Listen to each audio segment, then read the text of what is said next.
The Coach, 26 to 28 Ray Street, London EC1R, 3DJ020-3954-1595.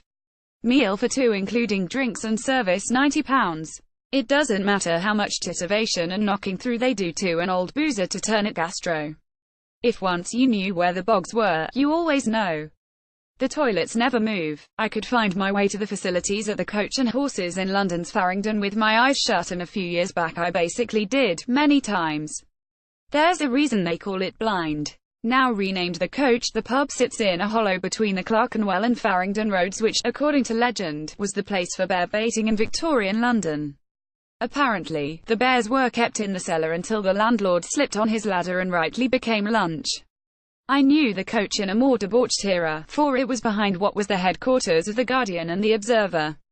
It was our pub. Steak tartare, rather than being compressed into a dense puckered cylinder, is a loose mound of mustardy loveliness. Photograph, Sophia Evans for The Observer. The landlord, Brian, would cash our checks. Such nostalgia, without a card. He knew our home addresses so we could be poured into a cab at the end of the night. The boss classes would regularly call down to the Coach looking for an errant reporter as deadline approached. The bar staff knew how to pick up the phone as you arrived to buy a pint, read your face and tell the caller that no, they hadn't seen you. We celebrated promotions in there, and the end of the week, and the fact we'd got through, say, Wednesday without incident. It was very utilitarian, the Coach. Those toilets stank. We left that building almost 10 years ago. We had no reason to stay, because the old boozer had been stripped and sanded and had started serving food which by all accounts was rather edible. Twiglets were not good enough for the new clientele, apparently. A number of colleagues blamed this on me, because I banged on about nice cooking and pleasing gastropubs. It was only a matter of time before my filthy bourgeois contagion reached the Coach. Out of twisted solidarity, even I didn't go in there again. The grilled rabbit with its planks of crisp, smoked bacon and a thick mustard sauce. Photograph, Sophia Evans for The Observer. Then a few months ago it reopened under the care and supervision of the chef Henry Harris, who has been brought on board to revive this, and both the hero of Maida, formerly the Truscott Arms in Maida Vale, and the Three Cranes, deeper into the city. I'd refer to Harris as the veteran chef, but he'd probably set fire to my hair. It is my way of admitting we're friends. I fell for his cooking first. When we met he had just finished a less than happy period at some Pan-Asian lounge and was about to open Racine in Knightsbridge.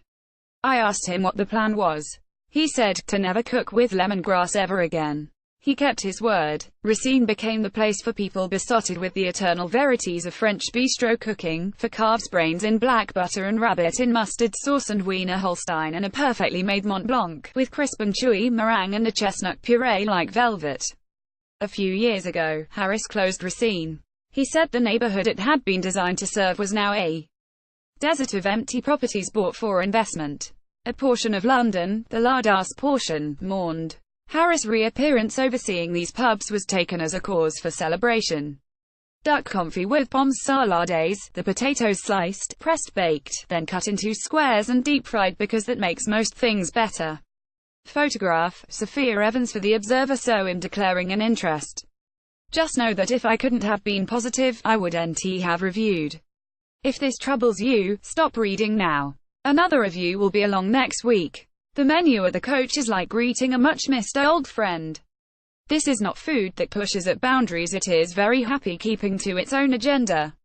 There is now a glass-ceilinged extension and a patio out back which, on a warm day, is filled with middle-aged men eating together.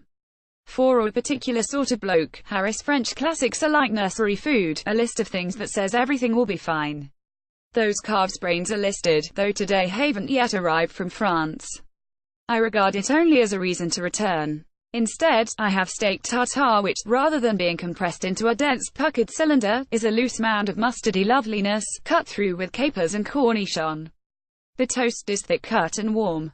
A skate terrine with a basil and tomato sauce is a plateful designed for an early summer's day, the block of sweet, mellow white fish breaking apart easily for a ride through the sweet-sour herb dressing. I have the grilled rabbit with planks of crisp, smoked bacon and a thick mustard sauce because it's been a while since we hung out together. It's not a complicated plate of food, but it is extremely satisfying. Duck confit comes with a bacon sauce and pomme salades, the potatoes sliced, pressed baked, then cut into squares and deep fried because that makes most things better. Prices are London familiar, about £8 for starters, mid-teens for mains. £80 gets you a wing Côte de Boeuf for two with chips, salad and peppercorn sauce.